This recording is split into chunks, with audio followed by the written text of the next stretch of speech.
മക്കളെ, നമ്മൾ ക്ലാസ് 3 EVSൽ ഒരു പുതിയ ചാപ്റ്ററാണ് പഠിച്ചുകൊണ്ടിരുന്നത് അല്ലേ? നമ്മുടെ ചാപ്റ്ററിന്റെ പേരെന്തായിരുന്നു? യെസ്, ഹോം ആൻഡ് നെസ്റ്റ് എന്ന് പറയുന്ന ചാപ്റ്ററാണ്, വീടും കൂടും. അപ്പോൾ അതിൽ ആദ്യം നമ്മൾ പഠിച്ചിട്ടുണ്ടായിരുന്നത് നെസ്റ്റിനെ കുറിച്ചിട്ടാണ് അല്ലേ? നെസ്റ്റ് ആരുടെ വീടാണ്? നമ്മുടെ ബേർഡ്സിൻ്റെയാണ്. ബേർഡ്സ്, പക്ഷികൾ. അപ്പോൾ പക്ഷികളുടെ കൂടിനെയാണ് നമ്മൾ എന്ത് പറയുന്നത്? നെസ്റ്റ് എന്ന് പറയുന്നത് അല്ലേ? അപ്പോൾ നമുക്ക് ഈ ചാപ്റ്ററിന് മക്കൾക്ക് എക്സാമിന് ചോദിക്കാൻ ചാൻസ് ഉള്ള ഒരു ക്വസ്റ്റ്യൻ ആണ്. കുറേ ജീവികൾ തരും, അതിൻ്റെ കൂടും തരും, എന്നിട്ട് അത് കറക്റ്റായിട്ട് മാച്ച് ചെയ്യാൻ ചോദിക്കും. അപ്പോൾ അങ്ങനെ ഒരു ക്വസ്റ്റ്യൻ വന്നു കഴിഞ്ഞാൽ എൻ്റെ മക്കൾ എല്ലാവരും ആ ഒരു ചോദ്യത്തിന് അടിപൊളിയായിട്ട് ഫുൾ മാർക്ക് സ്കോർ ചെയ്യണം. അപ്പോൾ ആദ്യം മിസ് കുറച്ച് ജീവികളൊക്കെ മക്കൾക്ക് പരിചയപ്പെടുത്തി തരാം. അപ്പോൾ ആദ്യം നോക്കിക്കേ, ഇത് ഏത് ജീവിയാ മക്കൾ കണ്ടിട്ടുണ്ടോ? നമ്മൾ ഉപയോഗിക്കാത്ത ബുക്കൊക്കെ ഇങ്ങനെ കൂട്ടി വെച്ച് കഴിഞ്ഞാൽ കുറേ കഴിഞ്ഞാൽ അതിൽ ചിതലായിരിക്കും അല്ലേ?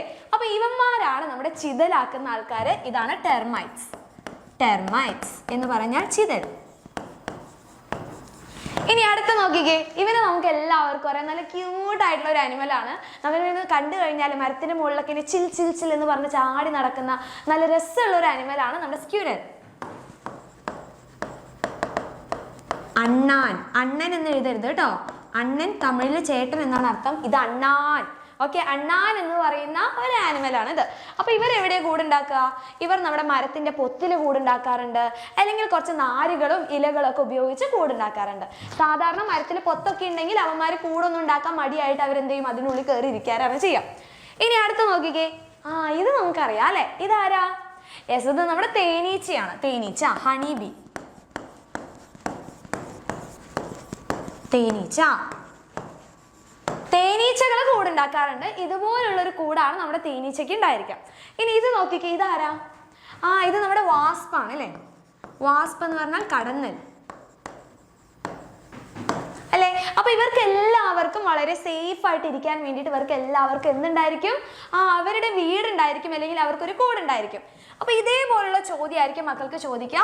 കുറച്ച് ജീവികളുടെ പേര് നിങ്ങൾക്ക് തരും. പേരല്ല, ചിലപ്പോൾ ജീവികളുടെ പേര് തരും, എന്നിട്ട് കൂടിന്റെ പിക്ചേഴ്സ് തരാം, ചിത്രങ്ങളാണ് തരാം. അപ്പൊ ഇതിനെ കറക്റ്റ് ആയിട്ട് മാച്ച് ചെയ്യണം. അപ്പൊ ആദ്യം നോക്കിക്കേ, ക്രോ തന്നിട്ടുണ്ട്, ആൻഡ് തന്നിട്ടുണ്ട്, ഹണീബി ഉണ്ട്, പോട്ടർ വാസ്പ് ഉണ്ട് അല്ലേ? അതായത് കാക്കയുണ്ട്, ഉറുമ്പുണ്ട്, തേനീച്ചയുണ്ട്, വേട്ടാളനുണ്ട്. അപ്പൊ നമ്മൾ ഇതിനെ കറക്റ്റ് ആയിട്ട് മാച്ച് ചെയ്യണം. അപ്പൊ ആദ്യം ക്രോ നോക്കാം. ക്രോയുടെ കൂടെ എങ്ങനെയാണ്? അവർ കുറേ നാരുകളൊക്കെ ഉപയോഗിച്ചിട്ടാണ് അവർ കൂടുണ്ടാക്കുന്നത്. അപ്പോൾ ഇത് ഇവിടെ കുറേ കാക്ക കുഞ്ഞുങ്ങളെ കാണുന്നില്ലേ? അപ്പോൾ ഇതിനോട്ട് കറക്റ്റ് ആയിട്ട് മാച്ച് ചെയ്യാം. അപ്പോൾ കാക്കയുടെ കൂടാണ് ഇത്. ഇനി അടുത്തതാണ് ആൻറ്റ്, ഉറുമ്പുകൾ. ഉറുമ്പുകൾക്ക് പലതരത്തിലുള്ള കൂടുണ്ട് അല്ലേ? നമ്മുടെ ഗ്രീൻ ആൻറ്റ്സ്, അതായത് പുളി ഉറുമ്പുകളൊക്കെ എന്താ ചെയ്യുന്നത്? ഇലകളൊക്കെ ഇങ്ങനെ കൂട്ടി ചേർത്തിട്ടാണ് അവർ കൂടുണ്ടാക്കുക. പിന്നെ ചില ഉറുമ്പുകൾ എന്താ ചെയ്യുന്നത്? അവരിങ്ങനെ മരങ്ങളൊക്കെ തുരന്നിട്ട് കൂടുണ്ടാക്കാറുണ്ട്, അല്ലെങ്കിൽ മണ്ണിൽ കൂടുണ്ടാക്കുന്നതാണ് നമ്മൾ സാധാരണ കണ്ടിട്ടുള്ളത്. അപ്പോൾ ഇവിടെ നോക്കിക്കേ, ആൻഡ് സോയിലിലാണ് കൂടുണ്ടാക്കിയിട്ടുള്ളത് അല്ലേ? അപ്പോൾ ഉറുമ്പ് മണ്ണിൽ കൂടുണ്ടാക്കുന്നു. ഇനി അടുത്തതാണ് നമ്മുടെ ഹണി ബി, തേനീച്ച. നമ്മളിപ്പോൾ പരിചയപ്പെട്ടിട്ടുള്ളൂ. ഇതാണ് നമ്മുടെ തേനീച്ചയുടെ കൂട്.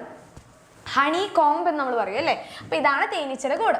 ഇനി ലാസ്റ്റ് ആണ് നമ്മുടെ വേട്ടാളൻ, അതാണ് പോട്ടർ വാസ്പ് എന്ന് പറയുന്നത്. അപ്പൊ വാസ്പിന്റെ കൂടെ എങ്ങനെയാണ്? നമ്മുടെ ചിതൽ ടെർമൈറ്റ്സിനെ പോലെ തന്നെയാണ്, പക്ഷെ റൗണ്ടിലായിരിക്കും ഉണ്ടായിരിക്കുക. കുറെ മണ്ണുകളൊക്കെ ഉപയോഗിച്ചിട്ടാണ് നമ്മുടെ ഒരു വാസ്പ് കൂടുണ്ടാക്കുന്നത്. സോയിൽ ഉണ്ടായിരിക്കും, പിന്നെ അവരുടെ സലൈവ, ഉമിനീരുണ്ടായിരിക്കും, അവരുടെ പൾപ്പ് ഉണ്ടായിരിക്കും. അതൊക്കെ യൂസ് ചെയ്തിട്ടാണ് ഇവർ എന്തുണ്ടാക്കുന്നത്? കൂടുണ്ടാക്കുന്നത്. അപ്പൊ ഇത് ഇവരെ കറക്റ്റ് ആയിട്ട് ഇങ്ങോട്ട് മാച്ച് ചെയ്ത് കഴിഞ്ഞാൽ എൻ്റെ കുഞ്ഞുങ്ങൾക്ക് എല്ലാവർക്കും ഈ ഒരു ചോദ്യത്തിന് ഫുൾ മാർക്ക് സെറ്റ് ആക്കാൻ പറ്റും. അപ്പോൾ ഈ ഒരു ചാപ്റ്ററിൽ ഈ ഒരു ടോപ്പിക്ക് മക്കൾ എല്ലാവരും പഠിച്ചിരിക്കണം. എന്തായാലും ഈ വരുന്ന എക്സാമിന് മക്കൾക്ക് ഈ ഒരു ചോദ്യം ഉറപ്പായിട്ടുണ്ടായിരിക്കും. അപ്പോൾ എല്ലാവർക്കും ഈ ഒരു വീഡിയോ ഇഷ്ടപ്പെട്ടെങ്കിൽ ലൈക്ക് ചെയ്യുക, മാക്സിമം ഫ്രണ്ട്സിലോട്ടൊക്കെ ഷെയർ ചെയ്യുക.